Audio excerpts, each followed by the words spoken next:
the hollow labels of left and right, why conservative and liberal no longer mean what they once did. Hello, everybody. Mike Beatonbaugh here with Reviving Our Republic.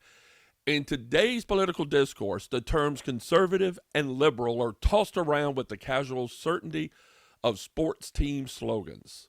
But ask someone to define what they really mean, and you're likely to get confusion, contradiction, or something that sounds more like tribal branding than actual philosophical belief. The truth is, both terms have been hollowed out and corrupted, especially by political elites who benefit from keeping voters locked in endless culture wars while ideological consistency goes out the window.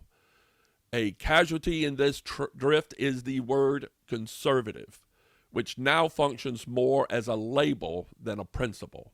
What we call conservatism today is in many ways a set of values and methods that have very little to do with conserving anything.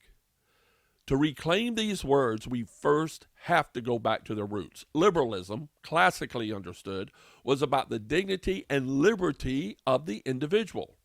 It arose in the Enlightenment and was carried forward by thinkers like John Locke. Liberalism insisted on limited government, free speech, rule of law, property rights, and the idea that human beings have natural rights that no government can take away.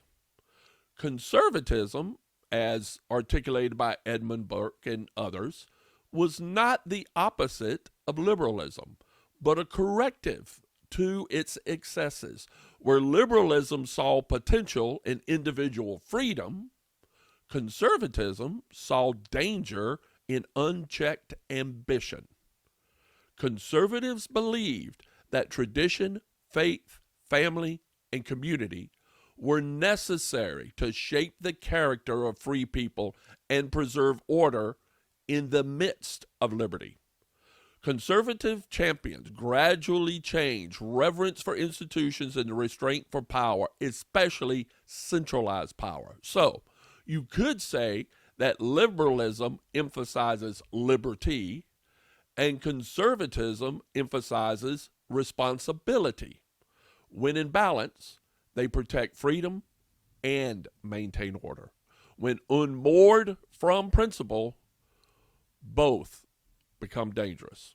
In America's early years, the founders combined these ideas in remarkable ways. They designed a system that limited government power while preserving the social fabric that made self-government possible.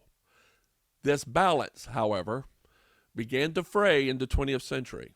What followed was the rise of ideological movements that distorted both liberal and conservative traditions. And by the mid-20th century, modern liberalism had drifted away from individual liberty and toward bureaucratic management of society, using the state to engineer equality and regulate behavior and centralize power. In reaction, the conservative movement emerged with a coalition of anti-communist, moral traditionalists, and free market advocates.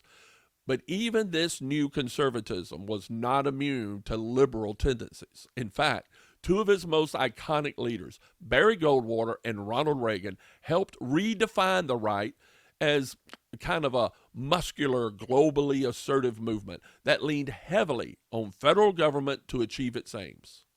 Goldwater's brand of conservatism was libertarian in economics, but deeply hawkish in foreign policy. And Reagan, somewhat his disciple, while speaking eloquently about limited government, presided over a significant expansion of federal spending, especially in defense and executive power. Both men helped popularize an activist foreign policy and a belief that American values should be exported by force if necessary. This is where neoconservatism, a movement born from Cold War liberalism, took root in the Republican Party. So even before Donald Trump, what passed for conservatism in America had already become a blend of libertarian economics, more rhetoric, and big government militarism. It was less about conserving and more about controlling. The rise of right-wing liberalism is what came about under Donald Trump. His election in 2016 marked a break with the Republican establishment, but not necessarily a return to traditional conservative values. Instead, it signaled the revival of a new, more populist form of right-wing liberalism. Trump's rhetoric emphasizes nationalism, sovereignty, and working-class revival. He challenged the old free trade consensus with aggressive tariffs, questioned America's role in global alliances, and promised to put America first. Many of these positions resonated with Americans across party lines who felt ignored or betrayed by globalism. But while the tone shifted, the methods didn't. What emerged under Trump was not a renewed conservatism, but a strongman-style executive model that expands presidential power and centralizes decision-making and is governed more by impulse than principle.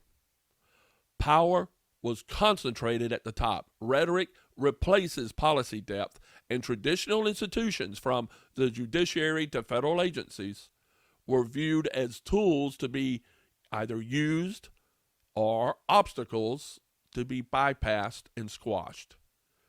Even talking of acquiring Greenland or absorbing Canada reflects this trend. Spectacle over substance, assertion over prudence.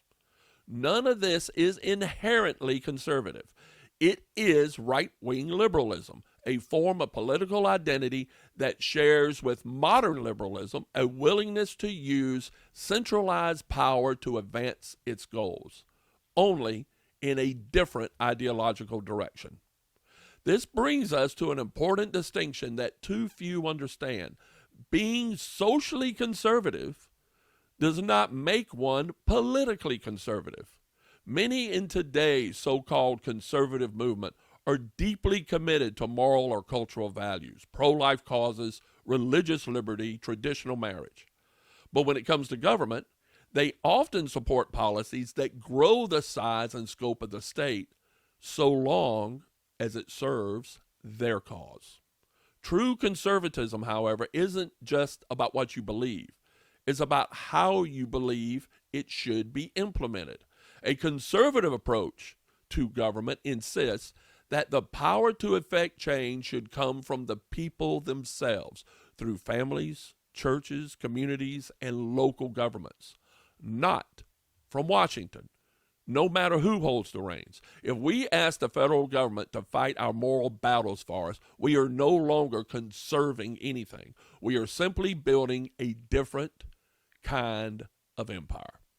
Party elites on both left and right have benefited enormously from this confusion. They maintain their power by rallying voters around labels rather than principles. As long as we're busy arguing about who's a true conservative or a real liberal, we're not asking why the Constitution is ignored, why local authority has eroded, or why federal spending explodes no matter who is in charge or what bureaucratic employees are fired. This is not by accident. It's by design. A call from reclamation is inherently important. If we are serious about reviving our republic, we must stop letting political marketing define our beliefs. We must return to first principles.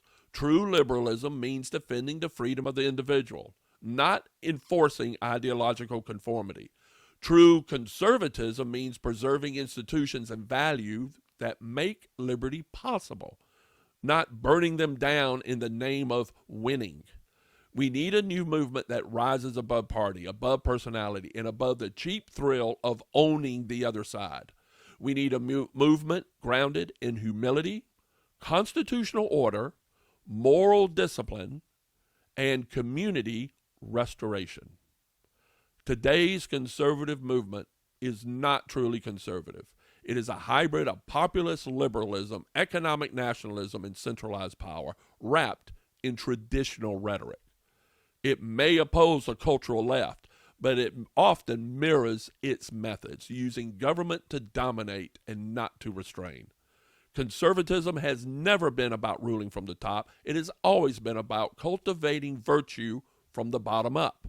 The sooner we remember this, the sooner we can move past these hollow labels and start rebuilding and reviving a republic worth conserving. Please comment. I'd love to hear what you think. And as always, place, purpose, preservation. Take care.